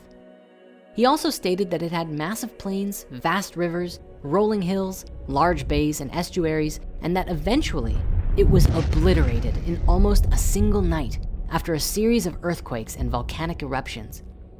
After Mu sank, its inhabitants would become the founders of the great civilizations of Egypt, Central America, India, and others, and was the source of the world's ancient megalithic architecture. According to James, the king of Mu was named Ra, and he said this was related to the Egyptian god Ra, as well as the Rapa Nui word for the sun, Ra'ah. Looking to the Bible, James also made a note that Moses had trained by the Nakal Brotherhood in Egypt, and he believed that the Assyrians mistranslated the Garden of Eden story, suggesting that it should have been in the Pacific Ocean. Today, most archaeologists insist that the legends of Mu are pure pseudo-archaeology, end of story. But what I find interesting about this is that at the very least, there's some evidence that appears to support the idea. Let's begin with the geography. Now, the legends of Mu suggest that it was a massive continent in the Pacific Ocean, and there are a few accounts as to what this place looked like. While James suggested it was a long continent with rolling hills and many rivers, Drumfellow's account in the Flower of Life book suggested it was not a single island, but a stretch of islands of varying sizes, a massive archipelago ranging from the area around Hawaii through Polynesia and all the way to Easter Island. In floor maps of the Pacific Ocean, you can see this stretch of mountainous bodies underwater, which could have had both massive islands as well as supporting many little islands as well, were it at the surface of the ocean. There are several other ancient discoveries which could potentially be physical evidence of Mu, from Japan's underwater site at Yonaguni to the cryptic petroglyphs on Hawaii. And that's not to mention Easter Island. We know today that many of the remarkable features of Easter Island, such as the legendary Easter Island heads, which were recently discovered to have traces of full bodies, were only built in the last 1,000 years. But Easter Island also has an ancient written text in a language called Rongo Rongo, although it's unclear as to whether or not this is writing or proto-writing. If it is in fact a full writing system, it could be one of the only surviving cases of an independent invention of an alphabet ever in history. These surviving tablets are a huge mystery for us today, as the language has still not been deciphered. When we put these findings together, it seems to indicate higher levels of advancement in ancient cultures than we currently understand, which is made even more interesting because of the remote location seemingly in the middle of nowhere. Looking to the Rapa Nui people of Easter Island, we actually find a similar story to the legends of Mu. In one of their creation myths, we find a story of a great and beautiful continent that they called Hiva. One night, the king of Hiva received a message in a dream that his land would sink, and sure enough, this vision came to pass. Thanks to the king and his dream, however, the people were guided to a new land, which was Easter Island, and there they survived the disappearance of their homeland. Historical and scientific investigations on the people of Easter Island suggest that Polynesians from the Marquesas Islands traveled from the west to their new home, but the date is unknown, with estimates for their arrival ranging anywhere between 300 to 1200 AD, perhaps even further back given the lack of evidence. This seems to show that the myth of Easter Island has more historical truth to it than mere fable. They did in fact migrate to Easter Island, and one wonders what other parts of the myth may also prove to be true. Stepping back to the history of the people of Mu, in the ancient secret of the Flower of Life, Drumfellow described that the descendants of Adam and Eve were taken by Enki to Mu, although he used the name Lemuria, so that they could safely grow and develop their consciousness on their own, without interference from the slave miners or the Anunnaki, who were still mining Africa for its gold and inhabiting their cities and temples across the Middle East. There are a few different theories regarding the timeline of Mu. Some theories place Mu's existence from about 75,000 years ago to 30,000 years ago, and it was at that time that it sank and Atlantis rose. Others believe that Lemuria and Atlantis existed at the same time, which is what we find in James Churchward's version of the story. In Drunvalo's telling, on Mu, humans evolved to a very high level of consciousness, where we became capable of doing things that would seem almost impossible to us today. Supposedly, we experienced a reality where matter was less dense and more permeable to our thoughts and feelings. And so we were able to levitate, move through solid objects, and other amazing feats. In a way, we were kind of like young deities. He also wrote that on this continent, the first mystery school was created. It was founded by two people who discovered the gift of immortality, who then taught this ability to approximately 1,000 others before the time came when Mu sank. This event is described as a terrifying cataclysm, which we find two predominant versions for depending on the timeline. James Churchward suggested that the main mineral of the landmass of Mu was granite and was honeycombed with huge shallow chambers and cavities filled with explosive gases. And due to volcanic activity underneath the continent, it released tremendous explosions, causing the continent to sink. As with most legends of a lost civilization, the stories all describe that Mu or Lemuria, for one reason or another, sank beneath the waves, leaving no remnant of it behind, and the survivors made their way to new homes. And one common theory about where they went was a new continent called Atlantis. Sort of a fun side note here. Do you remember way back in the original human history movie where we started by saying, well, this? This story spans back hundreds of thousands of years into our past. It talks about Tiamat and Nibiru, the Nephilim, seeding the human race, Adam and Eve, and the children of Lemuria. This portion of the story is really interesting, but not the most crucial to know. We're not going to be covering this at this time.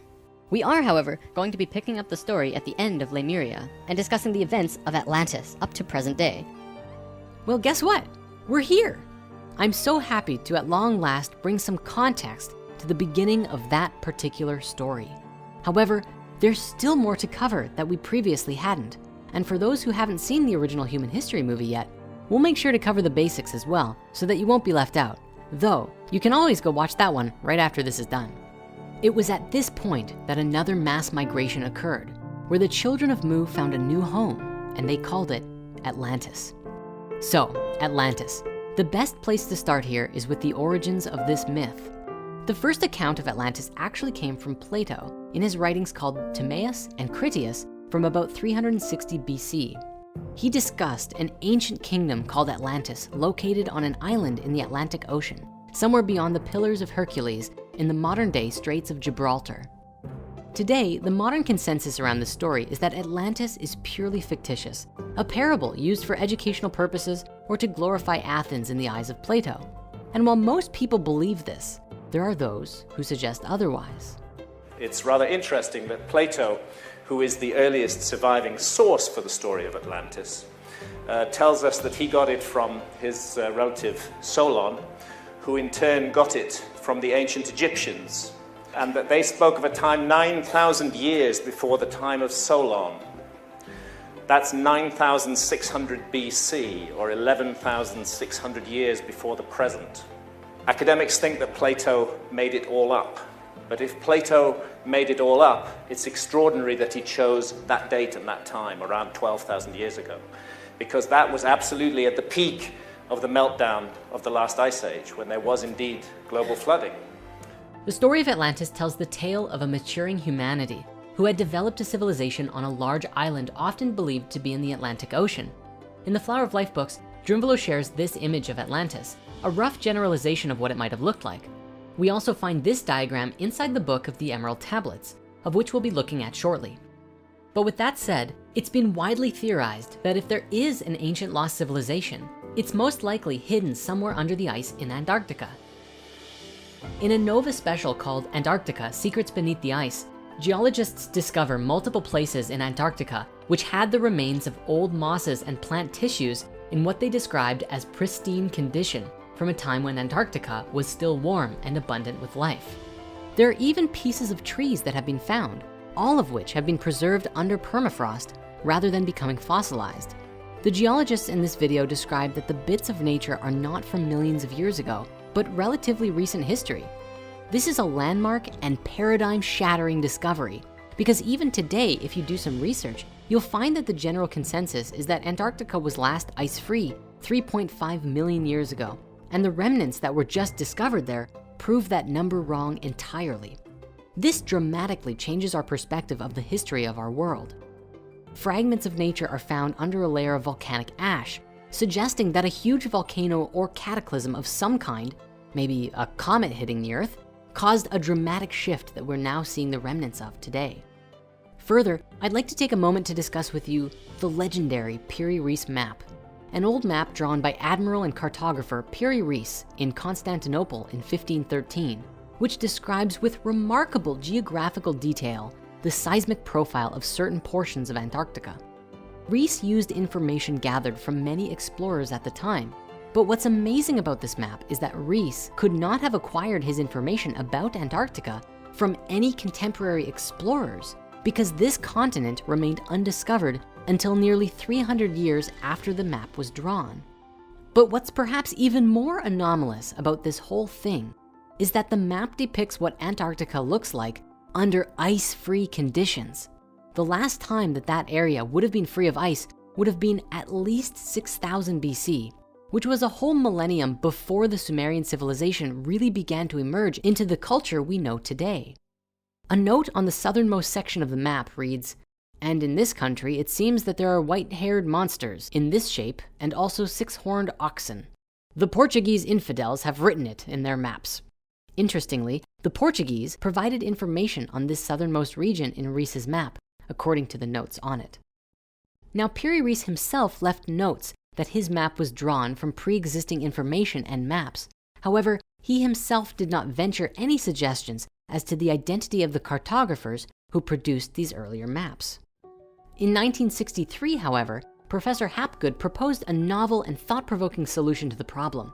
He argued that some of the source maps the admiral had made use of, in particular the ones that were said to date back to the 4th century BC, had themselves been based on even older sources, which in turn had been based on sources originating in the furthest of antiquity.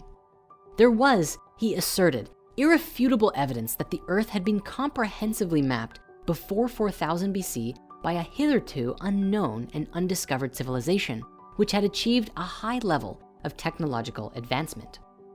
The Piri-Reis anomaly and the mysteries of Antarctica are described with significant detail in Graham Hancock's book, Fingerprints of the Gods, and we highly recommend giving it a read, along with his follow-up book, Magicians of the Gods. Now, before we move on, there's just a few more interesting things that I have to share with you about Antarctica. The first is a particularly curious accidental leak of information that supports this idea that something is going on down there, and it actually comes from Fitbit. You see, recently Fitbit published a world heat map with Strava to show where people are commonly wearing their Fitbits. Now, I suppose most people do not disable their location services, because this published map at first showed a number of curious formations under the ice in Antarctica, including a large ring and some other underground bases. Since this was initially published, the government or whoever has forced Fitbit to remove these images from their public heat map, but you can still find a few YouTube videos of people pointing them out. Well, hey, like this one. Finally, in the last several years, photos that were taken using Google Earth were publicized, causing more than a few heads to turn. Here is one that shows a rather curious formation that is clearly not natural to the environment. And here is one that looks more than a little bit like a pyramid. Many were quick to suggest that this was a remnant of some Atlantean civilization, but many critics were quick to put forth that it was just a four-sided mountain, and that pyramid-shaped peaks are very common, such as the Matterhorn in the Alps and Mount Bullenstinder in Iceland as notable examples. And while there's no question that these are mighty mountains, this one in Antarctica is significantly cleaner. There's just no comparison really. It's much less rigid than any of the examples the skeptics give to try and debunk it. But look, it might just be a convenient mountain. We don't claim to know either way, but it's interesting to look at and ponder, wouldn't you agree? Now, along with all of these ancient discoveries and the revelation of our distant past, there is also the conversation of the Richat structure, sometimes called the Eye of the Sahara or Heart of Feathers in Arabic, which is commonly believed by many today to be a remnant of Atlantis. There's actually some pretty strange coincidences about it that have led many people today to assume the connection. You see, in his writings, Plato explained that the central city of Atlantis was sectioned into 3 rings, each with a large moat of water between them. And this is what draws many people to believe the Richat structure to actually be Atlantean remnants. For as we look at it from space, it really does appear almost exactly like Plato's account.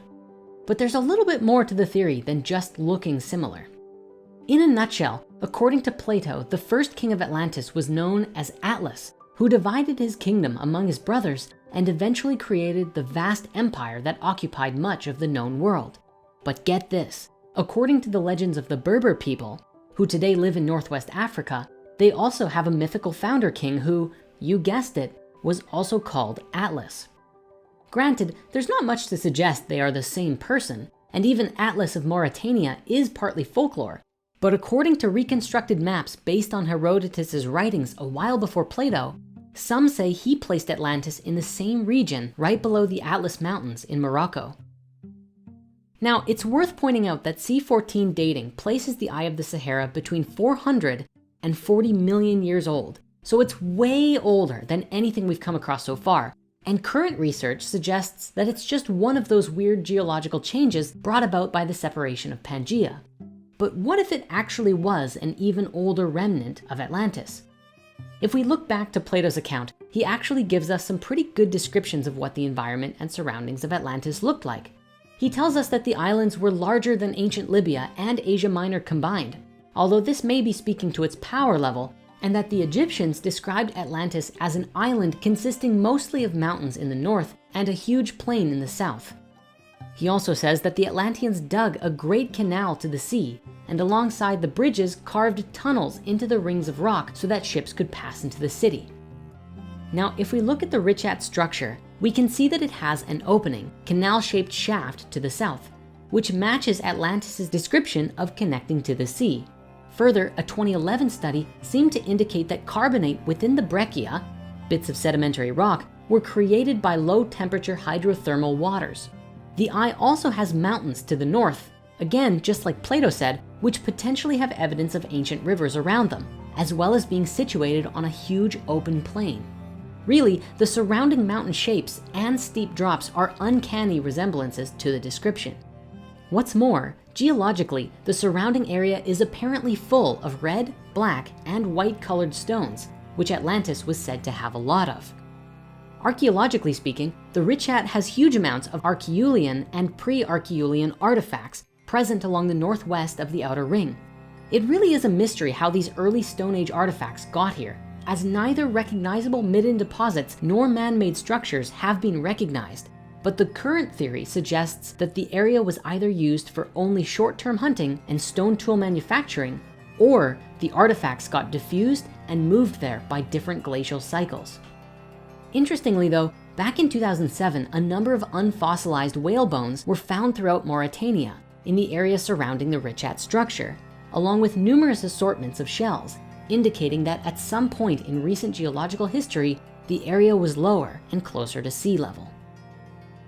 Finally, even the scientific explanation of the Richat, that it was formed by the molten rock pushing its way to the surface and then collapsing, going through multiple periods of being forced up and down, seems strangely reminiscent of Plato saying that Atlantis was destroyed by earthquakes. All this said, it is just a theory, for if this really was Atlantis, it pushes our dating back from 13,000 years to over 40 million, and calls into question the other ideas concerning Antarctica and even North America. But it's still very interesting to think about nonetheless. Now, let's return to the story, because there are several more accounts of Atlantis that we have to consider. One is the original story we first shared in the Hidden Human History movie regarding the Martians and the fall of consciousness. Then we have another version that comes from the Book of Enoch, an ancient text that accounts for some specific events that took place before the flood as well. We also see the Emerald Tablets and what is written there about the fall of Atlantis. Because we've already made a movie about the Atlantis Martian story, we'll just cover it briefly here. And for the sake of the story and the visualization of it, for now we're just going to show Atlantis as we have so far, as a continent of its own. But keep in mind that this is kind of a placeholder, as Atlantis is a great mystery. Even the name Atlantis comes from later writings about this land. And if we were to go back in time and discover that it was real, it most likely was not called Atlantis in their own language. Who knows? Did the continent really sink? Was it Antarctica? Maybe instead of sinking, it flooded over and then froze underneath miles of ice. Or did it simply never exist at all? Well, if it did, here's a breakdown of one of the more popular stories about the legends of Atlantis. Essentially, the Atlanteans were more mature and evolved since their time on Mu, and were very connected with each other and nature. But things changed dramatically for the Atlanteans when a different species from another world came to our planet. The story suggests that they were beings from Mars, who were said to be responsible for destroying the atmosphere on the planet, causing it to become the red, lifeless rock that we know it to be today. These beings had taken a path of separation in the evolution of their species, a path called the Lucifer experiment, which involves disconnecting themselves from each other and nature and having no inner love or compassion whatsoever. The story says that these Martians made a home for themselves on Atlantis and slowly began to affect the consciousness of the Atlanteans by introducing their technologies and affecting the way that the Atlanteans perceived reality. As a result, the Atlanteans began to become more disconnected from nature and each other, which allowed the Martians to easily take over. Eventually, a comet was said to have hit the planet right in the area where the Martians' home was on Atlantis. The Martians were furious, and so they built a technology called a synthetic Merkaba, and they were going to use it to get revenge. This technology, however, did not work properly and emitted a shockwave of energy on their home and ultimately created a dimensional tear. This caused a tremendous catastrophe for all of the life on Atlantis, and the beings living there became very sick, with consciousness and energy from other dimensions being pulled into their world. The result of this was a huge fall in consciousness, which coincided with a global pole shift, a geomagnetic reversal. A massive shift took place. Save for a few spiritual masters, all of humanity fell to a lower state of consciousness, as low as you can go and still survive. In the process of this, their memories were erased, just as a magnet can wipe the information on a hard drive. Now, this may seem far-fetched, but it isn't impossible. One particular study provides good evidence that humans can perceive the magnetic field around them even as weak as the Earth's itself. A follow-up study found that the mechanism behind this are magnetized particles in the brain. Researchers concluded that for such an ability to exist, it must have had some evolutionary purpose. Interestingly, some studies have even indicated that two major geomagnetic shifts may have had an impact, not only on our evolution in the past, but also had a role in extinction events ranging from the early Quaternary period to the early Holocene. This study found that a large global geomagnetic reversal event called the Lechamp event 44,000 years ago and another unnamed event 13,000 years ago both coincided with mammal extinctions, which were impacted by a weakening of the Earth's magnetic field leading to higher ultraviolet radiation. This may not only coincide with the sinking of Atlantis, but also the theorized timeline of the sinking of Mu. Further, by comparing branches in the human family tree and linking them with the magnetic field information found in sediments and archaeomagnetic data, they found that there was possibly a long-term role for ultraviolet radiation and the magnetic field in human evolution. That said, the concept of memory erasure could have various meanings. In one sense, it could be a global magnetic effect wiping human memories, but it could also relate to the destruction of all of our technology and most of civilization, and being reduced to a level of consciousness where we had to start over technologically from scratch, with no records and very little evidence of any ancient civilization. This entire story is said to have happened 13,000 years ago, at the point when Earth went through a huge shift pertaining to its polar ice caps, when a massive amount of ice sheets began to melt, flooding the world with water and potentially helping to usher in the Holocene, the epoch of time we are in today after the end of the last ice age. After this shift, small pockets of humans slowly began to develop and discover life all over again from square one. And the few spiritual masters who kept their memories began to support us as we became capable of comprehending their stories. They may have tried to explain the history of the world, but the fallen humans couldn't comprehend it. And so the stories were masked in the legends of the gods so that humanity could come to make sense of who they were and where they came from. These quote unquote gods seeded civilizations around the world, from ancient Mesopotamia and Egypt to India and all the way to the Olmecs in Mesoamerica. Of course, it may be more logical to presume that it was Enki or the other Anunnaki who helped seed civilization once more, at least in ancient Sumer, or perhaps a combination of the two. Ultimately, this is the point at which a lot of this entire story would have been passed down to the Sumerians. Earlier on, we explored the possibility that the stories of the gods were an encoded message handed down to the Sumerians and Babylonians by these beings who had a much higher understanding than the early humans did. If this story is true, then this is how the Sumerians would have come to have knowledge of the origins of the solar system from previous higher beings who shared it with them. But is it truly possible that this is how it all happened? Now, in this story, it was said that the goal for us as a species was to return to our original higher consciousness in as short of a time as possible. And the time that was forecasted for us to finally begin remembering who we are and what our place in the cosmos is this point in time right now, which is why this conversation is more important than ever. For it would seem as though we are at a huge turning point for our species and actively shifting into a higher consciousness more and more each day. Interestingly, this shift in energy is currently being mirrored by the Schumann resonance in our Earth's magnetic fields. The electromagnetic resonance being generated by lightning discharge in a part of the upper atmosphere known as the ionosphere has been increasing recently to coincide with our frequency shift. This means that our magnetic field is actually changing to coincide with our evolution, which I find just to be amazing. This is a very exciting time in our evolution, as with research teams like the Global Coherence Initiative and HeartMath, some very interesting research is being done on the interconnection between humanity and Earth's magnetic fields and energetic systems, giving us insights into our own frequency changes as and when they happen. Anyway, back to Atlantis. As I was saying, there's a few other versions of how the story could have transpired. We're going to now briefly look at these other two accounts of Atlantis from ancient times. First, let us begin with the Emerald Tablets of Thoth the Atlantean.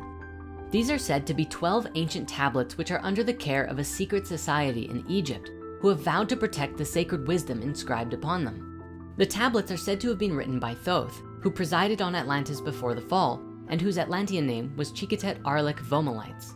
The tablets were supposedly translated by a man named Dr. Doriel. Of course, these tablets are believed by many to be a hoax, for no modern picture of them actually exists, and they're not on display in any museum.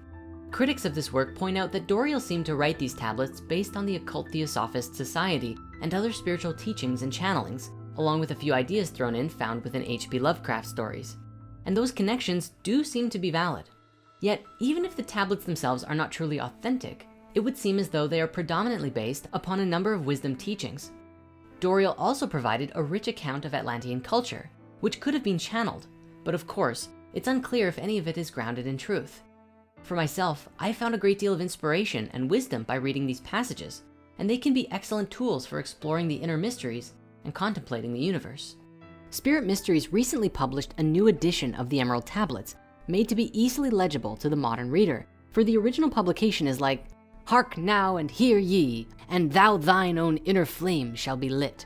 It can be a bit hard to follow, so you'll find links in the comments to go and get a free download today. The Emerald Tablets describe a number of different things, from wisdom teachings to ancient history. In a nutshell, Thoth describes the beauty and majesty of Atlantis, a bright and vibrant home for the people who lived there.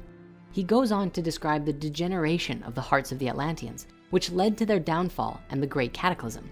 He said that Atlantis fell because there were those who were too proud of their knowledge and dared to enter the halls of Amenti in order to get greater knowledge, kind of a lust for power moment that created the cataclysm.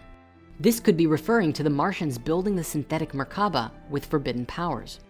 He also said that the few who survived did so by using a spaceship which today is buried beneath the Sphinx. This is a concept we explored much more thoroughly in the original Human History movie. Throughout the Emerald Tablets, he also describes a great deal of wisdom which we can use to evolve our consciousness. We highly recommend you go and read these passages for yourself if you haven't.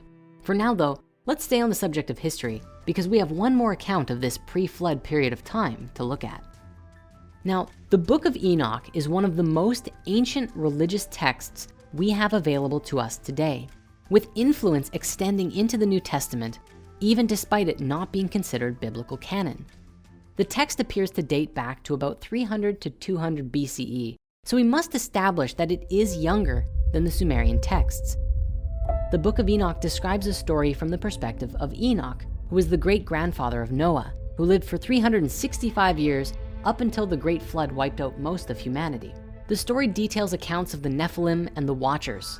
As we previously discussed, the Nephilim are described as the children of the Anunnaki and human women together. Since the Book of Enoch describes that the Nephilim were the offspring of the Watchers and human women, we can easily link the Watchers to being the same as the Anunnaki.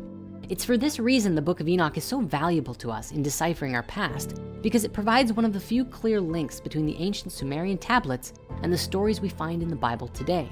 But because this book concerns itself so heavily with the events of the Nephilim and the Anunnaki, or the Watchers, you can probably imagine why they decided to omit this from the biblical canon.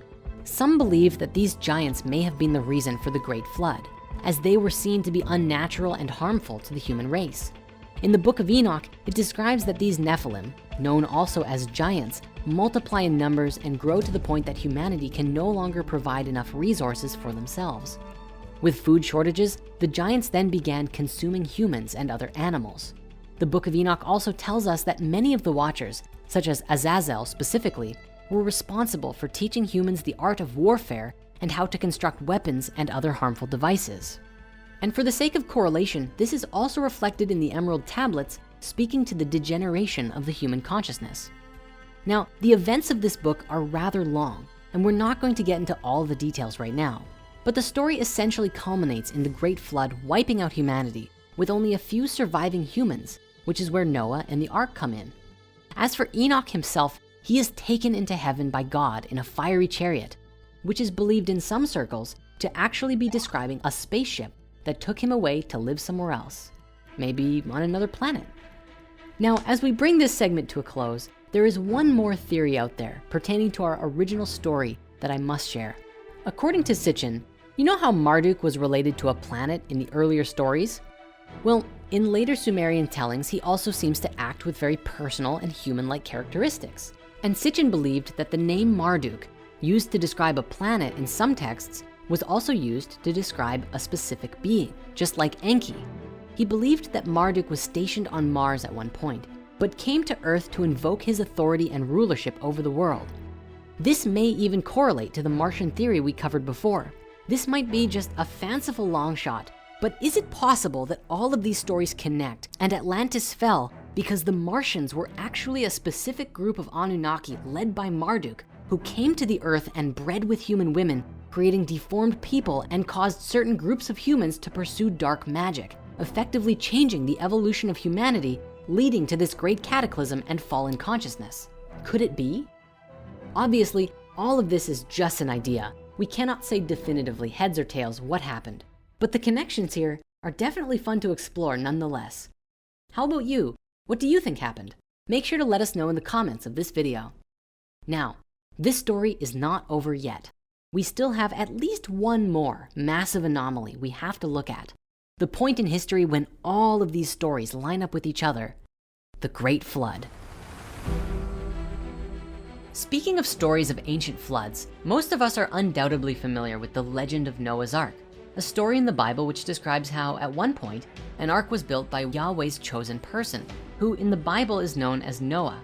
However, the character of Noah was most definitely inspired by, based on, or perhaps even translated from a much older tradition of flood myths that had been in circulation for thousands of years before the writings of Genesis. If we look to older writings, we find very similar stories written about in at least 3 different versions from the Mesopotamians alone. These older Noahs are known as Ziusudra, Utnapishtim, and Atrahasis respectively, each being a part of their own story, expanding upon one another and giving us a fuller picture of the whole narrative. In the 19th century, Assyriologist George Smith translated the first Babylonian account of the Great Flood, which sparked great interest in the topic, as many believed at the time that the text acted as external proof of the events of Genesis. Consequently, countless other so-called flood myths were unearthed and eventually translated. The most well-known of the flood myths of Mesopotamia are found in a few sources: the Akkadian Atrahasis epic from 1800 BC, the Eridu Genesis and the Sumerian king lists featuring Ziusudra as the last human king before the deluge, and finally, the Epic of Gilgamesh around 700 BC featuring Utnapishtim, which is largely regarded as being the closest in structure to our story of Noah in Genesis. Now, each tale is slightly different, given that each writer wanted to emphasize different aspects of the stories, but the overall narrative is mostly the same. In the Epic of Ziusudra, we begin with the creation of the world and humans, but the middle section is unfortunately lost, with the final fragment telling us that the gods have decided to destroy the world. In this version, we don't know why the flood is being sent, but Enki proceeds to warn Ziusudra to build an ark to help survive the deluge. In the later Epic of Gilgamesh, we learn that the Anunna Enlil sent the storms because humans had become too noisy, which could be speaking to humanity growing out of control. In this rendition of the tale, the Noah character, Utnapishtim, is then tasked by Enki to abandon his worldly possessions and create a giant ship to be called a preserver of life. It's very interesting then to see how much earlier established myths and even gods were incorporated into the narrative of the Old Testament under the guise of Yahweh or Adonai. In each of the ancient tellings, the ark builder was tasked with bringing his wife, family, and relatives along with the craftsmen of his village, baby animals, and grains, because a great flood was coming and would wipe out all of the life that was not on the ship. What's particularly interesting to us concerning this flood myth is that a great deal of historical and geological information shows us that this was an actual event which possibly took place between roughly 13,000 and 8,000 years ago, when the ice caps rapidly began to melt and flood the earth, wiping out a great deal of life and drastically changing the landscape. We can actually see this in our history today. Even a quote from Live Science states, "About 13,000 years ago, more than 3/4 of the large Ice Age animals, including woolly mammoths, mastodons, saber-toothed tigers, and giant bears, died out. Scientists have debated for years over the cause of the extinction, with both of the major hypotheses, human overhunting and climate change, being insufficient to account for the mega die-off." That said, there is still considerable debate over when a deluge event occurred. Excavations in Iraq have revealed evidence of localized flooding at Shuruppak and various other Sumerian cities. A lot of other Sumerian cities display evidence of flooding on a large scale, but they are all from different periods. Modern consensus argues that flooding in the wake of the last glacial maximum are what inspired the ancient flood myths around the world, with the geography of Mesopotamia being drastically changed by the filling of the Persian Gulf after seawaters rose following the last glacial period. Some authors have even postulated that stories of a great cataclysm were ancient cultures' ways of explaining the early Bronze Age collapse and transition to more urbanized societies around 2900 BC. If these texts and stories are to be believed, this was potentially the event which wiped out all of the slave humans who, up till this point, according to Sitchin, had still been mining gold or slaving away at other tasks which the Anunnaki commanded. It was during this shift that the Anunnaki retreated from their earthly settlements, with Enki's last act being to support humanity and help us to survive the flood and shift in consciousness so that we could resettle and begin inhabiting the earth, this time without being isolated to any particular area, free to roam and inhabit the earth as we desired.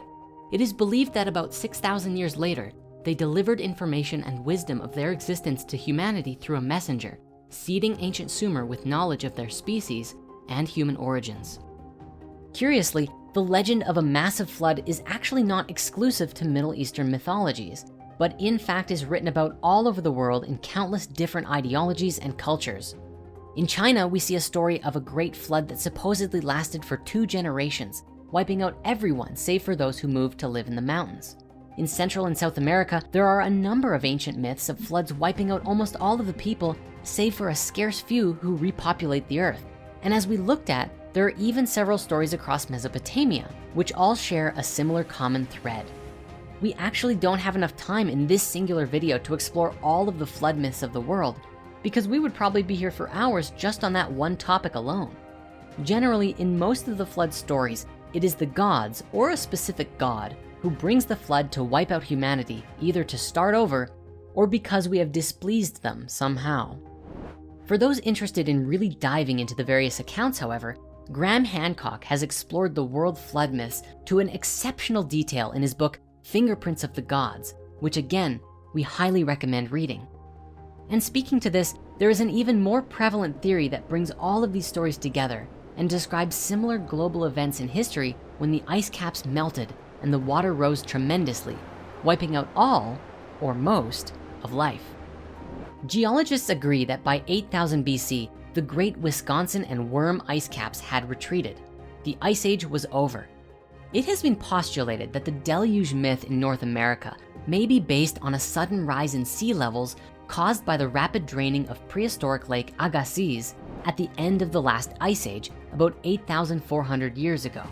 However, the 7,000 years prior to that date had witnessed climactic and geological turbulence on a scale that was almost unimaginable.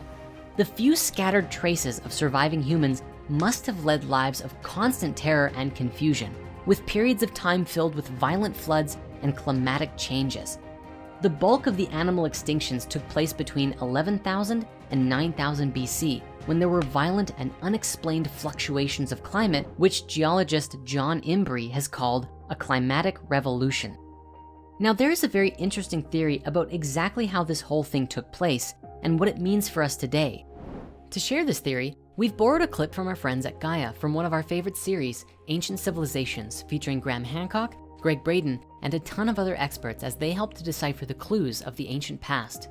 What's especially remarkable about this theory is that it aligns very well with the story of Atlantis and an absolutely massive shift of ages. 20 authors, which finds evidence for meteor or comet impacts on 4 different continents, North America, South America, Europe, and Western Asia, from about 12,800 years ago, in the form of nanodiamonds, spherules, and melt glass consistent with meteor impact.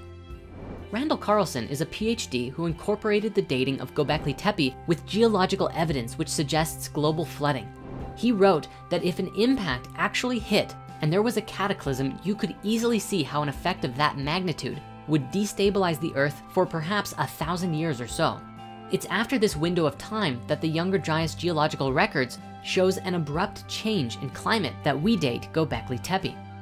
But you see, this is not where the expedition ends in the search for answers about the Great Flood, as Graham Hancock has also put forward even more information in his most recent book, America Before. His new work focused on various kinds of evidence from the Americas, mostly from the mound-building cultures of the Mississippi River Valley and exploring the sacred geometry of the Amazonia, bringing to light some connections that seem to indicate that the occupation of the Americas was much earlier than is currently thought, and even appears to share some common concepts in ideology to that of the ancient Egyptians. Now, before we go any further, we should point out that the occupation and colonization of the Americas is a hugely controversial topic and has been described as one of the most agitated, fierce, and fruitless debates in modern archaeology. In fact, there are sites such as the Bluefish Caves and the Old Crow Flats, which demonstrate human habitation in the Americas thousands of years before previously thought, and thus were met with fierce scrutiny. So it's no surprise that Hancock's work is often met with instant rejection. Now, Graham theorizes that a precursor civilization, which he argues were found in the Americas, were wiped out by global flooding, and the survivors of which helped to seed later mythological stories. This idea is made even more interesting by the evidence of dramatic sea level rises during or just before the Younger Dryas. In a nutshell, around 12,900 years ago, the world was warming up from the last glacial maximum and becoming increasingly habitable when a comet entered our atmosphere and broke into several major fragments, many of which impacted the North American ice sheets. The tremendous impact of this comet hitting the Earth would have caused a few key things to happen. First, we would have seen a large amount of freshwater flooding into the lower coastal lands and entering the oceans, disrupting the natural ocean currents and raising the sea levels. Second, we would have a tremendous amount of steam shooting into the atmosphere, along with smoke from any fragments that didn't land in ice, and starting fires upon impact. All of this together would block out the sun for a very long time, and this causes a sudden drop in Earth's temperatures. This is exactly what we see happen by climate graphs of that time period. This rapid drop, followed by 1,000 years later, the rising of Earth's climate. To date, no scientific or geological hypothesis comes close to answering the mystery of what caused the spike, closer than the comet impact hypothesis. Graham even suggested that if this were to have happened, it's possible that parts of the giant ice sheets, these massive glaciers, could have broken off from the main mass and slid across the Earth slowly. If this was to happen, it would have destroyed anything that it slid over, ultimately leaving us with no record or even ruin of any civilization that might have been there before. Now, this is where things get very interesting, because while things line up very well with the impact hypothesis, there's also evidence that in the last 1,000 years leading up to this event, we also see a sudden shift in sea levels caused by something called meltwater pulses, where sea levels could rise up to 25 meters over the course of about 400 years. This long, slow, and gradual event would have definitely brought people more inland for sure, but it would have taken some time to happen. The key difference here is that with the Younger Dryas ice sheet, we are seeing a sudden drop of temperatures in a very short amount of time in contrast. Seriously, today we are worried about a climate change of only a few degrees, but based on data from the Greenland ice sheet, the Younger Dryas period dropped about 4 to 10 degrees Celsius in the space of a few decades. There are alternative theories. However, the presence of the nanodiamonds and impact sites really seem to indicate that the comet is the most likely outcome. Other theories include ideas such as the Earth being hit by a solar flare, causing the ice sheets to begin melting, which still disrupted the ocean currents and subsequently caused the temperatures to drop as a result. And along with this, there's another theory that suggests mega meltwater avalanches that could be generated on the surface of a continental ice sheet and produce fast-moving waves of water nearly 100 meters high, traveling at 900 kilometers an hour, crashing into the world and destroying everything in its path. Again, these are all theories, so make sure you do your own research if you really want to go down that rabbit hole. Ultimately, all of these ideas, along with all of the data that we have from the Younger Dryas period, suggests that there was massive flooding and definitely would have been experienced by humans living at that time as catastrophic. Now, since research into all of this is still ongoing, there are still many mysteries to be revealed about this event. Naturally, with sea levels rising, the lower coastal lands are the first to be submerged, and anyone living and hunting there would have been submerged with it, similar to how Doggerland was submerged around 6,200 BC in Europe. Any humans who survived such cataclysmic events would have had it ingrained in their cultural memory that would have been passed through oral tradition into later civilizations. If this event really happened, it most certainly would have contributed to the mass extinction events that we see in history, and in extent, paved the way for the host of flood myths on every continent. And the last thing I'd like to speak on concerning the Younger Dryas impact is this. Generally speaking, the Younger Dryas impact is believed to have taken place about 12,800 years ago, which, returning to this chart, shows us when we see this sudden and sharp drop in global climate. However, there is very little conversation about what this other spike is, known geologically as the Bowling-Allarod period, which takes place just before. It's true that when we look at the last 1,000 years before the Younger Dryas, we see phenomenal climate changes as well, but there is very little evidence about what caused it, and most theories about how this could have been caused are problematic or inconclusive. The standing theory at the moment is that warm ocean currents deep in the North Atlantic abruptly released into the colder water above it, warming the waters and causing ice sheets to break off from the glaciers. While this is the prevalent theory, many others simply remark that it's just climate change, which seems to be another way of saying, well, we don't quite know for sure. Yet, if this is just a result of natural climate cycles, then that certainly brings about a much different perspective on climate change today. So that said, we have a few ideas about this on our own, because to us, this looks like a connected event. It looks like the Earth may have been going through some natural warming on its own, but that something caused temperatures to spike up and then suddenly drop. This may indicate that the comet impact is a little bit older than believed, that the first spike was actually the comet impact, and then the drop was the result of enough meltwater flooding the oceans for so long that it disrupted the ocean currents, and we see the temperatures go down as we discussed. Another possibility is that the first spike was the solar flare that we explored previously, which may have triggered a radical lifting of the Earth's temperatures, causing the ice to melt, flooding the oceans and disrupting the currents.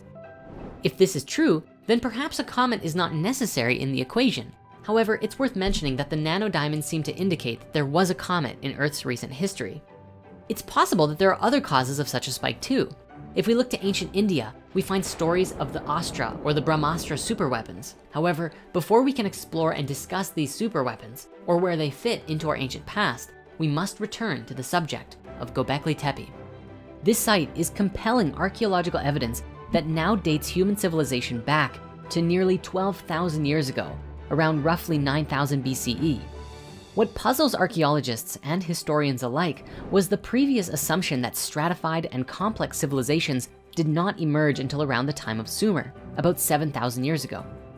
Until then, all we have evidence of in the timeline are semi-nomadic pastoralists who would follow hunted game around seasonally, perhaps occasionally using tools.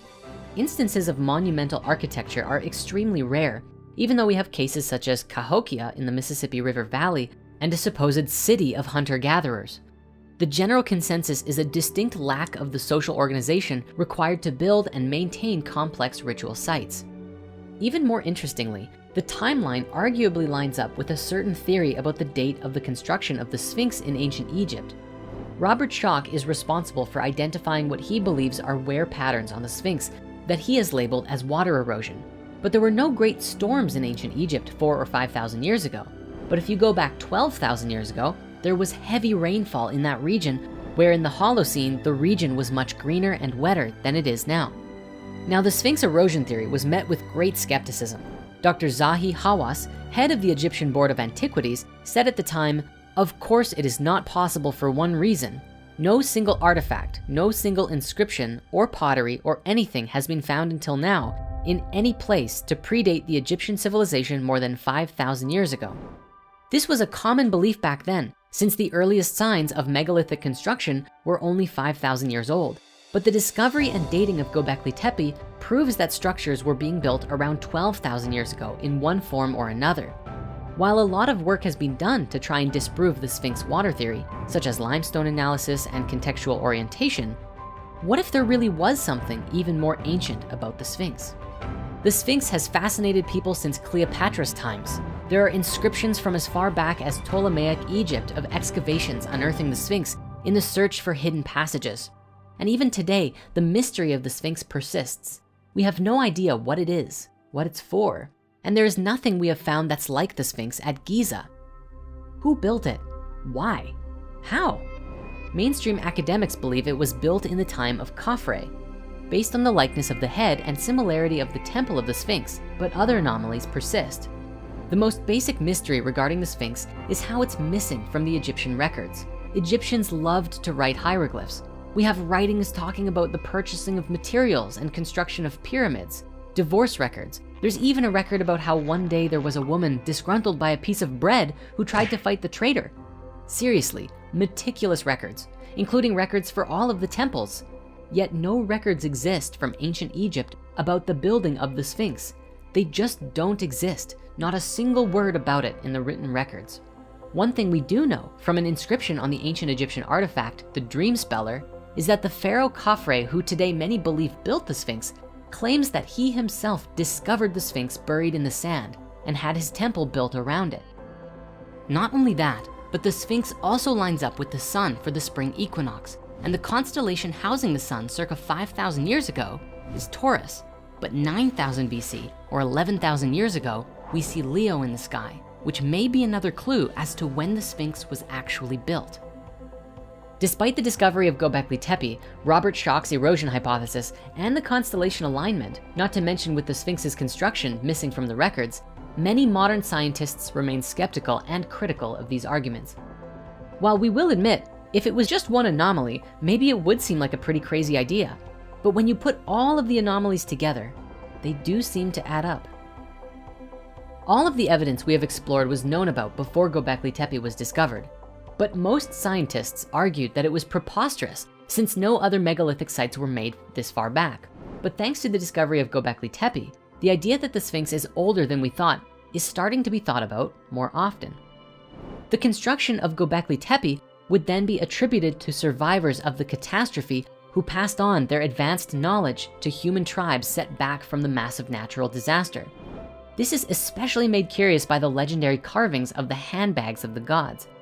You see, all over the world, we find these images of gods holding what looks like a bag. And there is a carving from Göbekli Tepe featured on Pillar 43, known as the Vulture Pillar, dating nearly to 9,000 BCE, which shows a similar handbag-like image.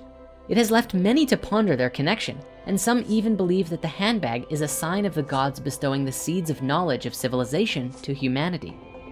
What's more amazing is that Göbekli Tepe is located at the south of Turkey, inside of the Fertile Crescent, the place where agriculture is believed to have been invented 10,000 years ago. Could those handbags be a clue to bridging the gap between a lost civilization and the world we have today? Göbekli Tepe raises a lot of questions to the established history and archaeology of the time. The Great Extinction, evidence of flooding, great climate change, and structures way ahead of their time all seem to be pointing to a single earth-shaking event around 12,000 years ago. And its time of origin lines up with many significant events and mysteries present in our timeline so far. For many scholars, the uncovering of this 12,000-year-old structure corroborated theories and hypotheses that were once considered fringe or conspiratorial. Now, when we're looking at the story of our ancient past and the stories of old, there's one more area that must be explored, and it must be done with caution: the Hindu scriptures. Now, the most famous in New Age circles is the Bhagavad Gita, which is a huge topic all on its own. It's over 700 verses long and is just a small part of the enormous Mahabharata epic. It's actually only part of book 6 of the epic, which has over 18 books, yet is an aspect of this particular conversation about ancient civilizations that a lot of people talk about today. The Bhagavad Gita is set in the frame of a conversation between one of the Pandava princes, a guy named Arjuna, and his guide, the god Krishna. As it opens, it covers something known as the Dharma Yuddha, which translates roughly as the righteous war from Sanskrit. The story begins with Arjuna, who is afraid of what the coming war will do to his people, and afraid of how much suffering it will cause. He wonders if he should renounce and seeks Krishna's counsel, who shows up and says, "Don't worry, kid, you're the best around," and then whose discourse constitutes the majority of the story. The conversations cover a broad range of spiritual topics, touching upon ethical dilemmas and philosophical issues that go far beyond the war Arjuna faces and into profound spiritual teachings. Krishna is basically described as the first motivational speaker in human history. From scholarly points of view, the nature and meaning of the text has been strongly debated, with most researchers and translators arguing that it constitutes allegory or metaphorical tales to illustrate philosophical concepts. Some scholars have also argued that it portrays varying relations between the personal soul, the Atman, and the universal soul, Brahman, and the Advaita Vedanta school arguing that the core tenet is speaking to non-dualism, that all souls are part of the same whole. Alternatively, some schools see dualism as the primary lesson, or that the souls of all of the characters are both different and the same all in one. So if you haven't guessed, academic study of this text is very complex, and there's quite a lot of debate and confusion around the true meaning of the text. For the most part, the setting of the Gita in a battlefield has been interpreted as an allegory for the ethical and moral struggles of human life. However, there are some who believe that the story itself is actually describing an actual account of a real-life war in history, and of course, real-life weapons. This view of the Mahabharata as a literal event is something purported by many ancient astronaut theorists, and as we personally dove into the subject, we found it to be a little bit sketchy. There were a lot of claims, such as ancient nuclear weapon radiation and other quotes from the Gita supporting the theory that then didn't actually exist. The whole thing is likely just a consequence of really bad translations, misunderstandings of the original text, and maybe even a little bit of deception for the sake of content creation. So for anyone who wants to get the full story on the claims about this, we'll share a special blog post in the comments below all about it. However, there are a few aspects of this which is interesting to explore due to mythological similarities to the stories we've been exploring so far. It's just important to know that there doesn't appear to be much in the way of historical or physical evidence for these events. One of the most curious aspects of the Hindu mythologies was the Brahmastra, created by the god Brahma, which is described as an iron bolt through which all the individuals in the race of the Vrishnis and the Andakas became consumed into ashes, a fierce iron bolt that looked like a gigantic messenger of death. Interestingly, once King Ugrasena witnessed what the weapon could do, he took the decision to reduce it to a fine powder to protect the future generations to avoid temptation. I don't know about you, but this almost sounds like a description of the thunderbolts theory, of the massive column of lightning that descended from one planet and crashed down to the earth. The only main difference here is that the story seems to indicate it was a purposeful weapon and not a discharge from a planet. The other synchronicity from the Hindu texts includes the presence of something called vimanas, which are said to be flying palaces or chariots that are very common in a number of stories. The mythology here raises interesting questions due to its similarities to other tales from around the world. Could the stories of the Anunnaki and their ships be related in some way to the flying chariots of the Hindu gods? It's not actually as crazy as it sounds that early Indus River Valley civilization and Mesopotamia had cultural links. Stretching as far back as 9,000 to 6,500 BC, indirect contact seems to have occurred as the consequence of the Neolithic revolution and the spread of agriculture after 9,000 BCE. The prehistoric agriculture of South Asia is thought to have combined local resources like cattle with farming resources from the Near East as a first step around 8,000 BCE. At the site of Mehrgarh in Pakistan around 7,000 BCE, full sets of Near Eastern agricultural products can be found. stuff like wheat and barley, as well as goats, sheep, and cattle. Later on, trade kind of exploded between the two regions, with stuff like clove heads from the Moluccas being found at Tel Ashara, different kinds of shells and beads being found at various sites around 2500 BCE, and of course, lavishly decorated cylinder seals depicting mythological scenes or animals. The bottom line is, with trade happening pretty consistently until the Indus civilization collapsed, it's almost common sense to acknowledge that cultural ideas and mythologies also got exchanged. In this, even the real mythologies themselves are fascinating and have tons of curious connections throughout without needing to elaborate on them. If there's any grain of truth to these stories at all, then it adds credence to the idea that at one point, perhaps there were advanced civilizations with incredible technologies in our ancient past.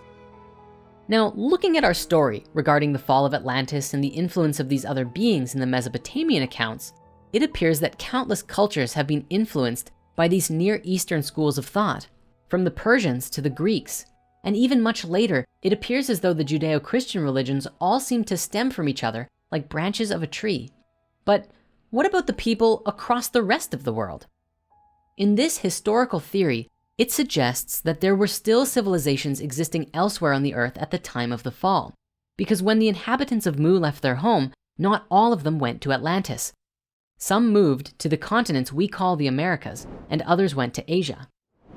This would make sense considering Mu would have been directly between those two in the Pacific Ocean. With this idea, we see this theory begin to explain how different spiritualities developed in different regions of the world. The Lemurians who did not migrate to Atlantis would not have had the same experiences that the Atlanteans did with the fall. And if the stories are true, neither would they have become more left-brain thinkers. And so after the fall, their spiritualities would have developed based on their environments and any supportive influence from those who made it through with their memories intact. When we observe the world's religions today, there are really three main forms that we can identify. Firstly, we have the Western faiths, which are generally the Abrahamic ones, Judaism, Christianity, and Islam, but which relate with the Greek, Persian, and Egyptian mystery schools from thousands of years prior. Next, we have the Eastern spiritualities like Taoism, Buddhism, Shinto, and so on, which are more to do with connecting with the spirit of nature or going deep within yourself to cultivate inner peace and stillness. Generally, these paths are less seen as religions, but ways of life and traditions to create harmony in one's life. The last faith group are the indigenous spiritualities, which are usually shamanic and animistic in nature, and are often developed around connecting with the spirit of the planet and nature in an intimate relationship to aid in spiritual, emotional, and even physical healing. Now, we understand that there is an incredibly massive number of spiritualities on this planet, and I'm not trying to oversimplify or generalize the diversity here. For so many of these faiths are unique unto themselves and beautiful in what they are and represent. Nevertheless, we can see this pattern of location and influence across time in how these different faith groups emerged, bringing us to where we are today. It would make sense that the Sumerian mythologies and subsequent Abrahamic faiths are concerned with the stories of the gods from the past so much, especially if there were enlightened beings who provided them with these stories in the first place. However, one of the earliest groups to suggest this independent racist theory were the Theosophist Society of Madame Helena Blavatsky in the late 1800s. In her work, The Secret Doctrine, she proposes a theory that 5 to 6 different root races spread out across the globe and settled in different regions as the earth changed throughout history. Of course, much of their information was apparently gleaned through astral clairvoyance and channeling, as well as discussing the older works of the Platonic philosophers. So take what is said here on your own merit. According to Blavatsky's writings, there will be 7 root races assembled for our earth, and each root race is divided into 7 sub-races, but only 5 root races have appeared so far, with the 6th being expected to emerge in the 28th century. Francis Bacon, whom Theosophy considers to be the legendary Count of Saint Germain, in his work, The New Atlantis, describes a potential future civilization which lives on a land called Ben Salem. Following their work, the first race were known as the Polarians. These were beings composed entirely of etheric matter and had no physical bodies. They were some of the oldest beings to inhabit our planet and lived during the early stages of our world when it was still cooling on the legendary Mount Meru from Eastern mythologies. The second race lived in what is often called Hyperborea by the Greeks and Romans. In modern day, this is suggested to be the northern territories such as Greenland, Iceland, Canada, and Scandinavia. Due to their climate, this race developed different skin tones and a focus around surviving in the cold weather. The third and fourth races were the Lemurians and the Atlanteans that we have spoken about already. The fifth race were the Aryans. This was the current epoch that Blavatsky believed us to be in, which in her opinion were descended from and the result of the spread of Lemurians and Atlanteans after the sinking of their home. However, the concept of Aryans were distorted and diluted by Hitler and his whole Aryan race thing, but it's interesting nonetheless to visualize the history of the world in this way, almost as if descending from a higher frequency into this postmodern world we live in. We found all of this to be an interesting exploration of the history of humanity, and one that bridges quite well in the exploring of the epochs of time and the fall of Atlantis, bringing us to today. All of this really goes to show that these world religions are fundamentally connected with each other and a part of a much bigger story. Spiritual value can often be found in any faith if we look for it, and it's not appropriate to claim that only one religion or spirituality is specifically better or worse than another. Well, unless its core tenets are like, hurt others, take advantage of people, or kill people you don't like. Rather, today we simply must learn that we are all connected, all a part of the same family, and that we shouldn't demonize each other for our various beliefs, but hold a space of love and compassion for each other and what we believe, even if we disagree. Ultimately, this is a story about a young species who is struggling to find itself.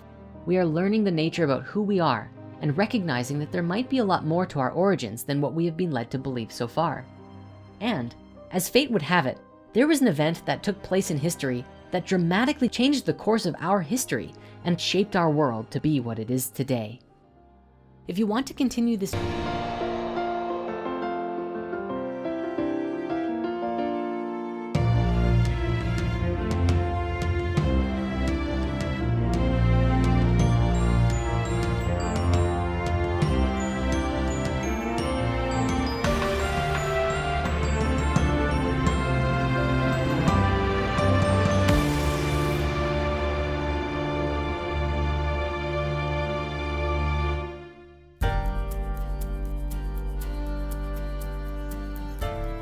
After the Great Flood, it was a long time until the emergence of what today we know as the first civilization. As if out of nowhere, the Sumerians came into existence, and from there, the Egyptians followed shortly thereafter. Over the preceding several thousand years, human civilization would change and evolve, all looking back and honoring the gods that started it all. How did we go from Atlantis to the world we have today? Find out on the next episode of the Sumerian epic, The Rebirth of Culture.